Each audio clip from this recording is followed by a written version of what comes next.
Hi, thank you all. It has been such a pleasure to work on this project. And I think you feel that just being here.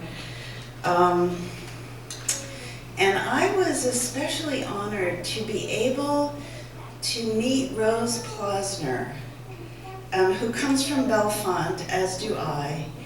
And one thing you need to know about Rose is that pretty much she was the cafeteria lady for 37 years in Bellefonte. And so John, her son, told me that when he would be out, like in the grocery store or hardware store or someplace, somebody would always come up and know Rose. Rose is famous in Bellefonte. What was really powerful for me in talking with her was I got a sense from her that she was somebody who knew how to celebrate every day, and small things and large things, and that's been a kind of important reminder to me here at the end of the semester. So, hey Rose.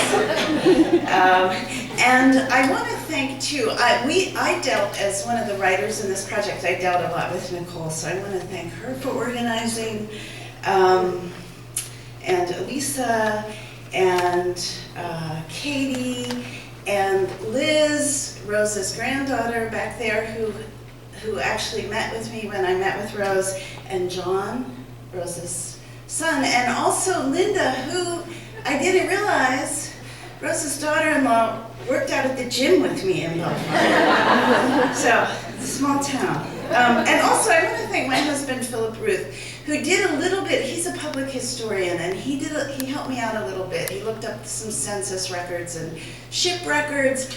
Rose's mom and dad, in 1909, sailed as a 15-year-old, 19-year-old from Naples with a 2-week-old baby in their arms. And her dad, at least when Rose was born, her dad was working at the White Rock Quarry in Pleasant Gap. Ode for Rose. For Rosina Maria Corraggio, Rosie Courage, Rose Plozner.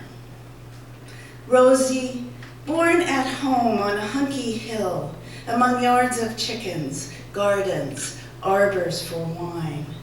10th child of Elena and Giuseppe, 20 years off the boat from Salerno, who rented their house for $10 a month, but owned a radio, says the 1930 census.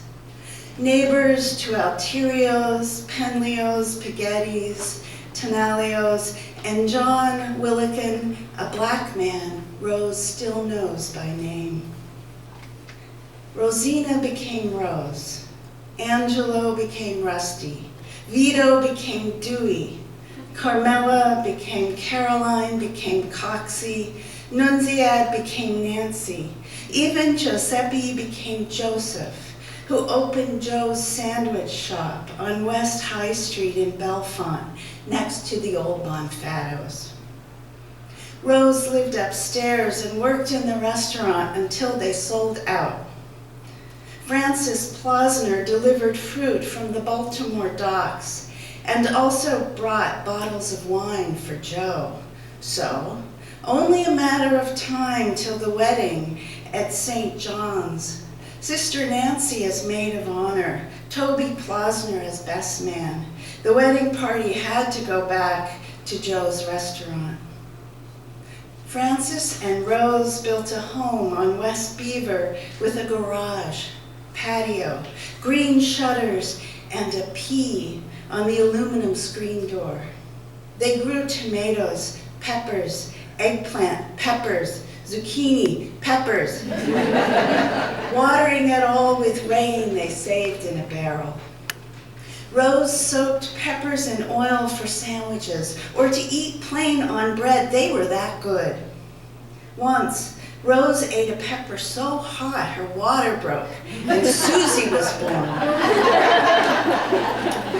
Nancy owned the Hofbrau, a beer joint next to St. John's, and Nancy and Ro made the hot wings that made everyone thirsty. Long John Silver's every Friday for fish, Tuesdays and Sundays, Ro played bingo at the Undines and St. John's, her dauber, hovering over as many cards as they let her buy. When she hit the jackpot, Ro did her happy dance. Rose cooked at Bellefonte Elementary, where the lunch lady blew a whistle and stood the bad kids against the wall. But Rose danced the funky chicken and everyone laughed. Rose spiced up canned sauce, stirred up stuffing balls for Thanksgiving. Everyone liked me because I was so damn nice.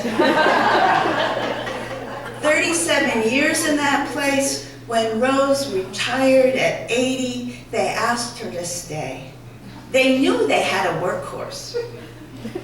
Grammy Rose made the Easter pizza and the Christmas stromboli, which you must wash down with a whiskey slush. You only live once. I hope to be the life of the party. The day doctors pulled staples from her shoulder, Rose, in a wheelchair, gulped down a tiny cup of drugs. My birth control pills. I'll drink to that.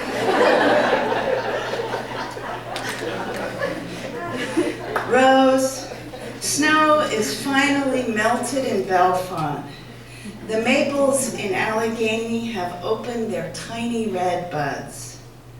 The lot where you grew those peppers, where you kicked balls with your grandkids, has grown over in lawn. We had a great life, didn't we? Rose asked no one in particular the day she spoke with a stranger. Oh, we celebrated everything.